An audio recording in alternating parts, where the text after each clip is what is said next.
আন্তর্জাতিক অভিবাসী দিবস আজ। দেশের অর্থনীতির চাকা সচল রাখতে সবচেয়ে বড় ভূমিকা রাখছেন প্রবাসী বাংলাদেশিরা। কিন্তু প্রশ্ন হলো, দেশের অর্থনীতিতে এত বড় অবদান রাখা এই মানুষগুলো কি তাদের প্রাপ্য মর্যাদা পাচ্ছেন? বিদেশে যাওয়া থেকে শুরু করে ফেরা পর্যন্ত তাদের ভোগান্তির শেষ কোথায়?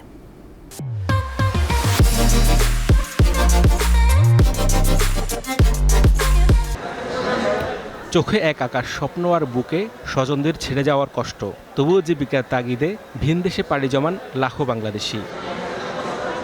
মরুভূমির তপ্ত বালু কিংবা হাড় কাঁপানো শীত সব উপেক্ষা করে তারা কাজ করেন কেবল পরিবারের মুখে হাসি ফোটাতে। বাংলাদেশের অর্থনীতির অন্যতম লাইফলাইন এই অভিবাসীরা। কেন্দ্রীয় ব্যাংকের তথ্যমতে প্রতি বছর দেশে হাজার হাজার কোটি টাকার রেমিট্যান্স আসছে, যা জিডিপিতে রাখছে বড় অবদান। গত মাসে ৩৫,২৫০ কোটি টাকার বেশি পাঠিয়েছেন রেমিট্যান্স যোদ্ধারা। কিন্তু মুদ্রার উল্টো পিঠে আছে বঞ্চনার করুণ ইতিহাস। উচ্চ অভিবাসন ব্যয় যেন পিছু ছাড়ে না তাদের। দালাল চক্রের ফাঁদ, ভুয়া ভিসা আর ঋণের বোঝা মাথায় নিয়ে বিদেশে গিয়ে অনেকেই পড়েন বিপাকে। প্রতিশ্রুত বেতন না পাওয়া আর অমানবিক পরিবেশে বসবাসের অভিযোগও পুরনো।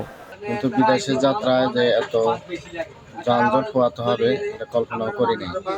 আমাদেরকে বাংলাদেশ থেকে গ্রিসের উদ্দেশ্যে ফ্লাইট করায়, কিন্তু আমাদেরকে লিবিয়া নিয়ে নির্যাতন করে আমাদের পরিবারের কাছ থেকে 21,80,000 টাকা দালাল চক্র হাতিয়ে নেয়।